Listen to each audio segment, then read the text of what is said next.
Hello friends, welcome back to my channel. ഇന്ന് നമുക്ക് ചെറുപയർ പായസം ഉണ്ടാക്കാം. അപ്പോൾ അതിന് വേണ്ടിയിട്ട് തേങ്ങയൊക്കെ ചിരകി വെച്ചിട്ടുണ്ട്. നമുക്ക് തേങ്ങാപ്പാൽ എടുക്കാം കേട്ടോ. എൻ്റെ ഏട്ടന്മാരാട്ടോ തേങ്ങാപ്പാൽ വീണത്. അപ്പം നമുക്ക് ചെറുപയർ പരിപ്പ് വറുത്തെടുക്കാം കേട്ടോ പായസത്തിന് വേണ്ടിയിട്ടുള്ള. അപ്പോൾ നമ്മളെ ചാനൽ ആദ്യമായിട്ട് കാണുന്നവരാണെങ്കിൽ തീർച്ചയായും ലൈക്ക് ചെയ്യണം, സബ്സ്ക്രൈബ് ചെയ്യണം കേട്ടോ. അപ്പോൾ ചെറുപയർ പരിപ്പ് നന്നായിട്ട് തന്നെ വറുത്തെടുക്കുകയാണ്. ഇനി നമ്മൾ കുക്കറിലാട്ടോ വേവിച്ചെടുക്കുന്നത്. ആവശ്യത്തിനുള്ള വെള്ളം ഒഴിച്ചിട്ട് നമ്മൾ കുക്കറിൽ വേവിക്കാനായിട്ട് വെച്ചിട്ടുണ്ട്. അപ്പോൾ നന്നായിട്ട് വെന്തിട്ടുണ്ട് കേട്ടോ പയർ. നമുക്ക് നന്നായിട്ട് അത് ഉടച്ചെടുക്കണം. അപ്പോൾ രണ്ടാം പാലൊക്കെ ഒഴിച്ചിട്ട് നമ്മൾ നന്നായിട്ട് ഉടച്ചെടുക്കാം കേട്ടോ. പരിപ്പ് നന്നായിട്ട് ഉടച്ചെടുക്കണം. കാരണം ഉടയാതെ ഇങ്ങനെ നിന്നിട്ടുണ്ടെന്നുണ്ടെങ്കിൽ നമ്മൾ പായസം കുടിക്കുമ്പോൾ അതിങ്ങനെ കടിക്കും. അപ്പോൾ അതുകൊണ്ടാണ് നന്നായിട്ട് തന്നെ ഉടച്ചെടുത്തിട്ടുണ്ട്. ഇപ്പോൾ നമ്മൾ പാലൊഴിച്ച് കൊടുക്കാം കേട്ടോ.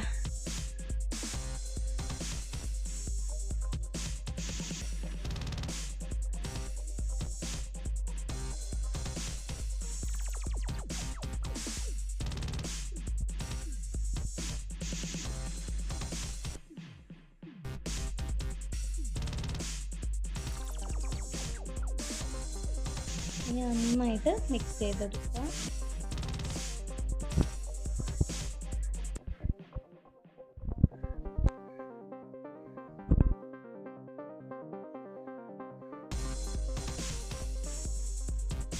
ഇനി നമ്മൾ പായസത്തേക്ക് വേണ്ട ശർക്കര പാനി ഉണ്ടാക്കിയെടുക്കുക കേട്ടോ. ശർക്കരയൊക്കെ നന്നായിട്ട് നമ്മൾ ഉരുക്കിയെടുത്തിട്ടുണ്ട്. നമ്മൾ അരിച്ചിട്ട് ഒഴിച്ചെടുക്കുക കേട്ടോ. പായസത്തിലോട്ട് ഒഴിച്ച് കൊടുക്കുകയാണ്.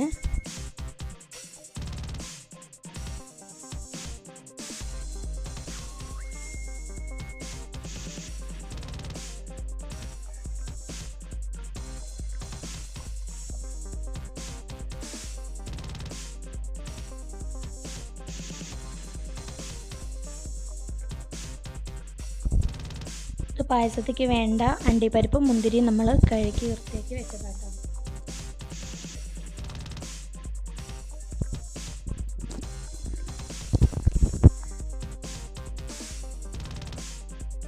ഇനി ഏറ്റവും ലാസ്റ്റായിട്ട് നമ്മൾ ആദ്യം എടുത്ത് വെച്ച ഒന്നാം പാൽ നമ്മൾ ഒഴിച്ച് കൊടുക്കുക കേട്ടോ. ഞാൻ ഗ്യാസ് ഓഫ് ചെയ്തിട്ടുണ്ട്. കാരണം ഒന്നാം പാൽ ഒഴിച്ചതിന് ശേഷം നമ്മൾ തിളപ്പിക്കാനായിട്ട് പാടില്ല. അതുകൊണ്ട് ഗ്യാസ് ഓഫ് ചെയ്തിട്ടുണ്ട്. ഇനി നമ്മൾ അണ്ടിപ്പരിപ്പും മുന്തിരിയും കൂടി വറുത്തെടുക്കുക കേട്ടോ.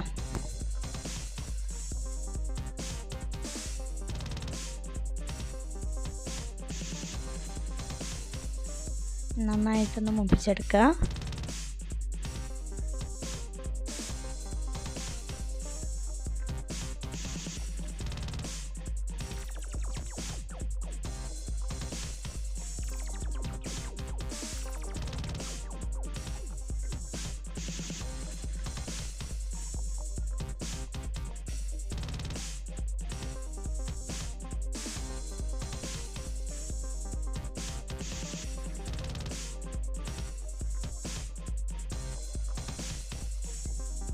അപ്പോൾ ഏകദേശം നന്നായിട്ട് തന്നെ മൂത്ത് വരുന്നുണ്ട്.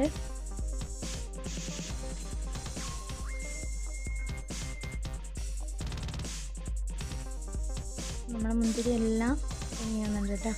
നമ്മൾ പായസത്തിലോട്ട് ചേർത്തെടുക്കുകയാണ്.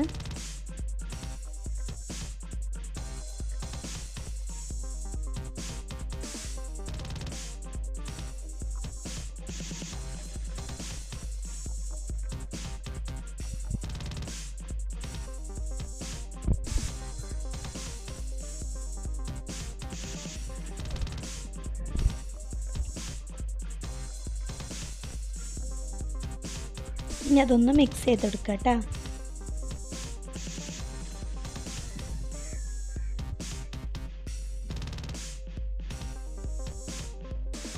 കിഡിലും ടേസ്റ്റ് കേട്ടോ. അതിൻ്റെ ഇടയിൽ നമ്മൾ ഏലക്കായ പൊടിച്ചത് ചേർത്തിരുന്നു കേട്ടോ. അത് കാണിക്കാൻ മറന്നുപോയി.